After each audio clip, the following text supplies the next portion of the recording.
The Lead Masks Case, YouTube script, August 20th, 1966. A group of boys are flying kites on Vintém Hill in Niterói, Brazil, when they stumble upon something that would become one of the country's most baffling unsolved mysteries. Two men lying side by side on the rocky ground, both dressed in identical formal suits, both wearing crude masks made of lead, both dead. What the boys had discovered would launch decades of speculation, conspiracy theories, and unanswered questions that continue to puzzle investigators to this day. The victims were identified as Manuel Pereira da Cruz, an electronics technician, and Miguel José Viana, an electronic parts salesman.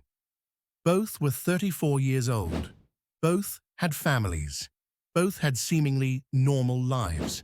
But their deaths were anything but normal. When police arrived at the scene, they found something even more disturbing than the bodies themselves. Next to the men was a small notebook containing a handwritten message in Portuguese. The note read, 1630, be at specified location. 1830, swallow capsules. After effect protect metals, await signal mask. The lead masks were roughly made, covering only their eyes like makeshift goggles. But why lead? Lead is known for its ability to block radiation and electromagnetic fields. Were these men trying to protect themselves from something?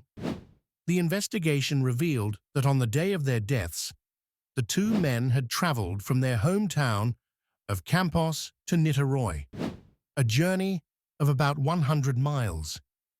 They told their families they were going to buy car parts and some materials for work. They purchased the materials to make the lead masks from a local shop. Security footage from a bar showed them purchasing water bottles around 2:30 p.m. Witnesses described them as calm but unusually focused, as if they had an important appointment to keep. But here's where the mystery deepens. The autopsy results were inconclusive. No signs of violence. No obvious cause of death. Toxicology tests were incomplete due to the decomposed state of the bodies, which weren't discovered until 3 days after their estimated time of death. The police investigation hit dead end after dead end. The case was eventually closed, but the questions remained.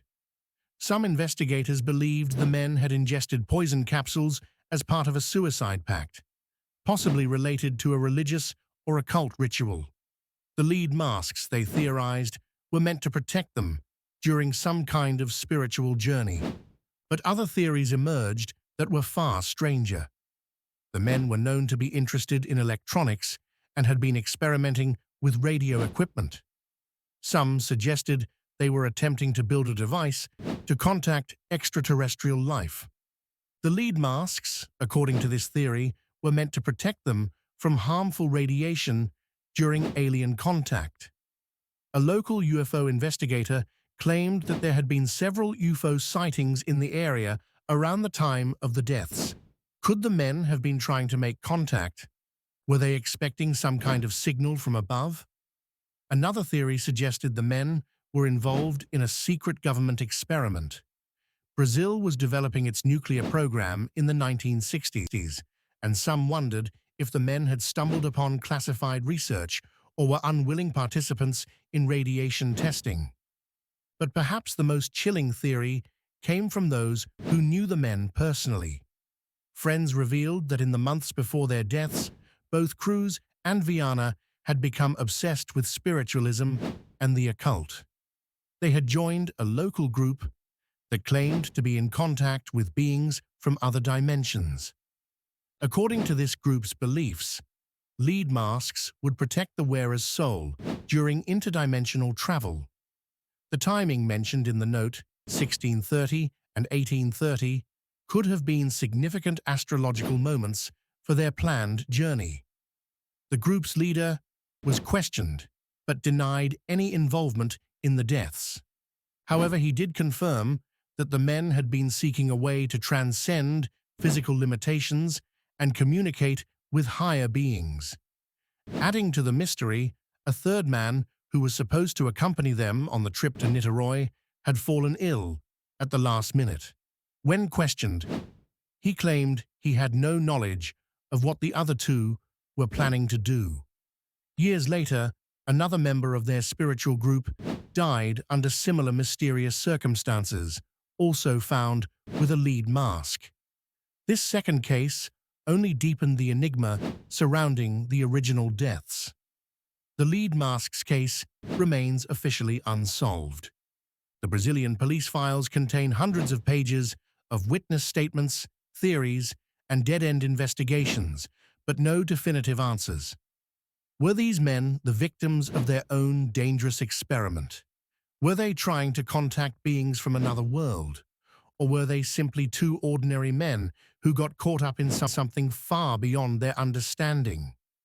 The crude lead masks they wore that day continue to symbolize one of Brazil's greatest unsolved mysteries.